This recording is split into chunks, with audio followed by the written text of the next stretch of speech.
شرمائے ہوئے ہیں نہ تو گھبرائے ہوئے ہیں، چہرے ہیں یہاں جتنے بھی مسکائے ہوئے ہیں۔ اور دیکھیے یہ جو صف اول کے سامعین جو بیٹھے ہیں ان کی ذمہ داری زیادہ ہے، کیونکہ ڈرائیور کی بغل والی سیٹ پر بیٹھنے والے کو سونے کی اجازت نہیں ہوتی ہے، سمجھ رہے ہیں؟ تو رضائی کو آپ اس طرح نہ اڑ لیں جیسے بادشاہ اکبر بیٹھے ہوئے ہیں، اب انارکلی ناچے گی۔ یہ مجلس رسول ہے، اس کا بھرپور لحاظ رہے، اور یہ صرف اس لیے انتظام کیے گئے ہیں تاکہ سردی کا اثر جو ہے وہ آپ کے وجود پر غالب نہ آنے پائے، مگر آپ پوری توانائی اور زندہ دلی کے ساتھ بیٹھیں۔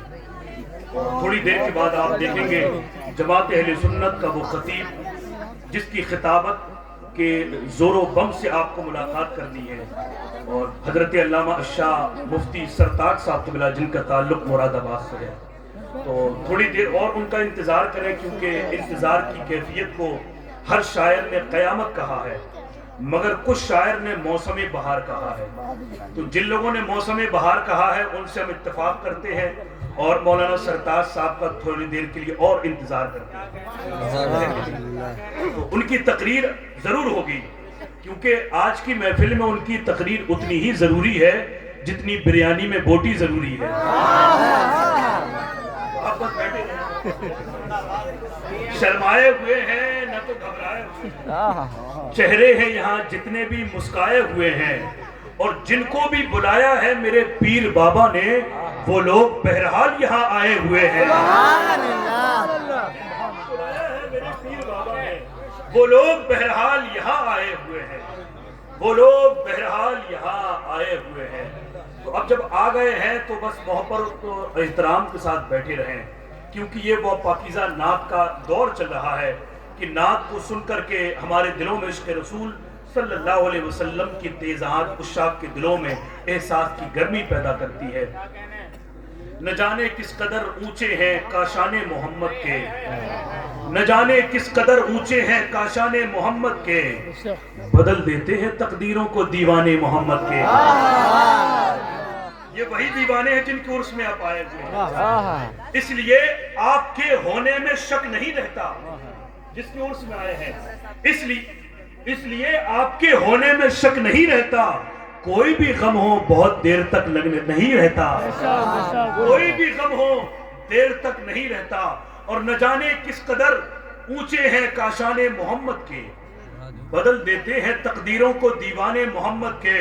کوئی اجمیر سے پی لے کوئی بغداد سے پی لے، بہت مشہور ہے یہ دونوں میخانے محمد کے،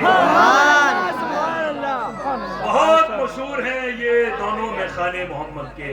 اور جو لوگ نعرہ لگا رہے تھے کیا وہ گزر گئے؟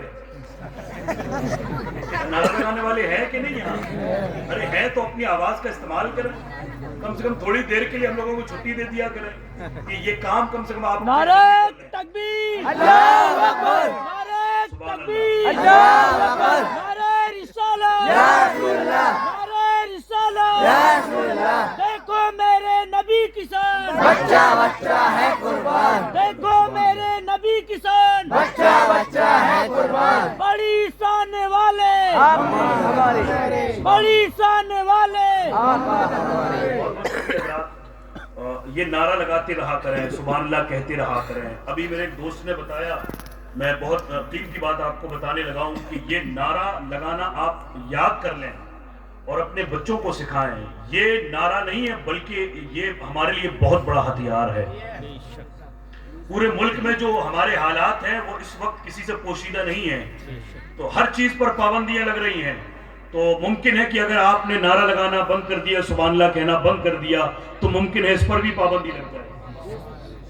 تو یہ آپ بولتے رہا کریں۔ ابھی بنارس میں احتجاج ہو رہا تھا، بنارس میں احتجاج ہو رہا تھا، تو لوگ جلوس نکال رہے تھے، نعرہ لگاتے جا رہے تھے، تو ایک سپاہی آیا اور اس نے اپنے بڑے اعلیٰ ادھکاری سے کہا کہ صاحب ان لوگوں کو روکیے۔